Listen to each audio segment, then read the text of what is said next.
दोस्तों, संसार का इतिहास में आपका स्वागत है। दोस्तों, आज हम आपको गुर्जर समाज के इतिहास के बारे में बताएंगे। आपसे निवेदन है कि आप मेरा चैनल सब्सक्राइब करें और कमेंट बॉक्स में अपनी अमूल्यवान राय ज़रूर दें।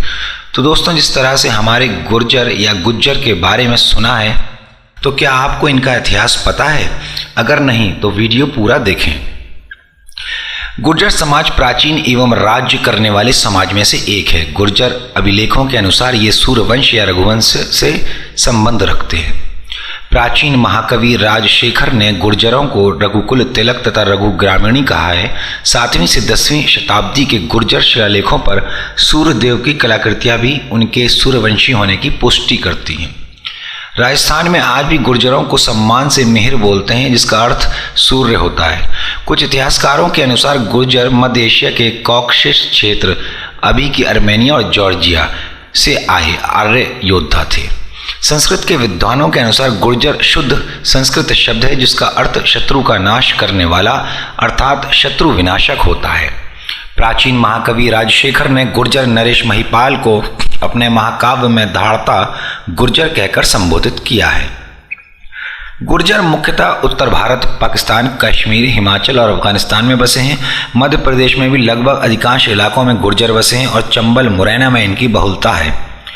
इसके अलावा निमाड़ और मालवा के कुछ हिस्सों में इनकी खासी तादाद है।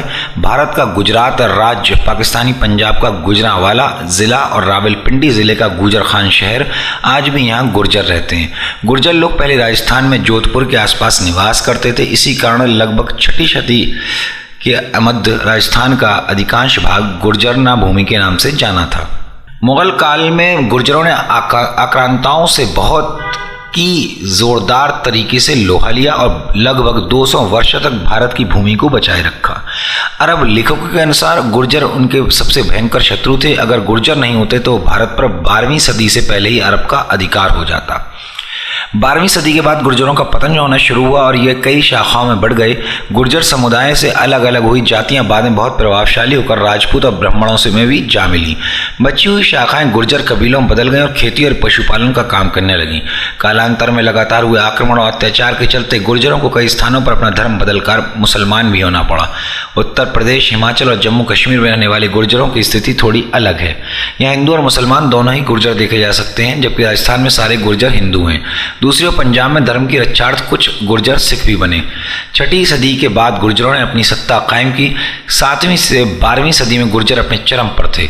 गुजरात के भीमपाल और शिववंशज भी गुर्जर ही थे, जिन्होंने अरब आक्रमणकारियों को लगभग 200 साल तक भारतीय सीमा से खदेड़ा।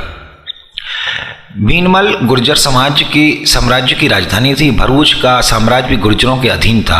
गुर्जर प्रतिहार वंश की सत्ता कन्नौज से लेकर बिहार, उत्तर प्रदेश, महाराष्ट्र और गुजरात तक फैली थी। मेहर भोज को गुर्जर प्रतिहार वंश का बड़ा शासक माना जाता है और इनकी लड़ाई बंगाल के पाल वंश और दक्षिण भारत के राष्ट्रकूट शासकों से होती रहती थी। 9वीं शती से लेकर 10वीं शती के अंत तक लगभग 200 वर्षों तक मथुरा, उत्तर प्रदेश गुर्जर प्रतिहार शासन में रहा। इस वंश में मेहर भोज, महेंद्रपाल तथा महिपाल बड़े बड़े प्रतापी शासक हुए। उनके समय में लगभग पूरा उत्तर भारत एक ही शासन के अंतर्गत हो गया था। अधिकतर प्रतिहारी शासक वैष्णव या शैव मत को मानते थे। उस समय के लेखों में उन राजाओं को विष्णु तथा शिव तथा भगवती का भक्त बताया गया। और इतिहासकार बताते हैं कि मुगल काल से पहले तक राजस्थान तथा गुजरात गुर्जरता यानी गुर्जरों से रक्षित देश या गुर्जर भूमि के नाम से जाना जाता था। और अरब लेखकों के अनुसार उन्होंने स्वीकार किया कि गुर्जर उनके सबसे भयंकर शत्रु थे तथा उन्होंने ये भी कहा है कि अगर गुर्जर नहीं होते तो भारत पर 12वीं सदी से पहले ही अधिकार कर लेते। तो दोस्तों, ये था गुर्जर, जिन्हें लोग भाषा में बदलकर गुज्जर के नाम से जानते हैं। तो ये गुर्जर समाज का एक इतिहास था और इतिहास हमारा धरोहर है, हमें इसको संभाल कर रखना चाहिए। तो दोस्तों, अगर आपने हमारा चैनल सब्सक्राइब नहीं किया तो ज़रूर सब्सक्राइब करें और अपनी अमूल्यवान राय हमें ज़रूर दें कमेंट बॉक्स में। नमस्कार, धन्यवाद।